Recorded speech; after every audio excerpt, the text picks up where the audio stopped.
ગઈકાલે એક માહિતી મળી હતી કે જહાંગીરપુરા વિસ્તારમાં પાર્ક પેવેલિયન હોટલમાં ગેરકાયદેસર કૂટણખાણું ચાલે છે. એ અનુસંધાને AHT દ્વારા એક રેડ કરવામાં આવી છે, જેમાં 13 જેટલી મહિલાઓ જે છે વિદેશી મહિલાઓને મુક્ત કરાવવામાં આવી છે અને એ અનુસંધાને જે પણ આ કૂટણખાણું ચલાવે છે તેવા આરોપીઓને એરેસ્ટ કરવાની વિધિ કરવામાં આવી છે. જહાંગીરપુરા પોલીસ સ્ટેશનમાં ગુનો નોંધાયો છે.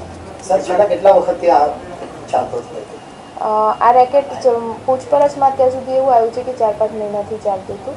આ પહેલાં પણ સેમ જગ્યાએ જહાંગીર પોલીસ સ્ટેશને પણ રેડ કરી હતી, તો ત્યાં આ જ જગ્યાએ આ કામ ચાલતું હતું. વિદેશી યુવતીઓ કોણ લાવે?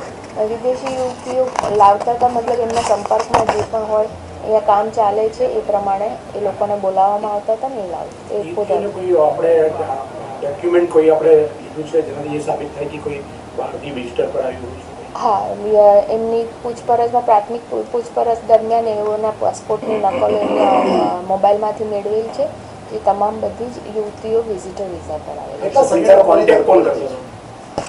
એ જે પણ હોય, કારણ કે યુવતીઓનું કહેવું એવું છે કે અગાઉની કોઈ યુવતીઓ અહીંયા આવીને કામ કરી ગઈ હોય તેના થ્રુ આ લોકો કોન્ટેક્ટ મેળવતા હોય. સંચાલકો અત્યારે અમે જેટલા એરેસ્ટ કરેલા છે એ 4 સંચાલકોને એરેસ્ટ કરેલા છે. એક રૂપેશ ઉર્ફે મેક્સી રમેશ, બીજા બિપિન ઉર્ફે બંટી મનસુખ, ત્રીજા સંજય રાજુભાઈ હિંગડે અને ચોથા છે રાહુલ રાજેન્દ્રભાઈ સોલંકી. અને ગ્રાહકોને બીજાને એરેસ્ટ કરેલા છે અને અન્ય વોન્ટેડ છે વિજય મોહન, યોગેશ દિલીપ અને ગણપત યાદવ.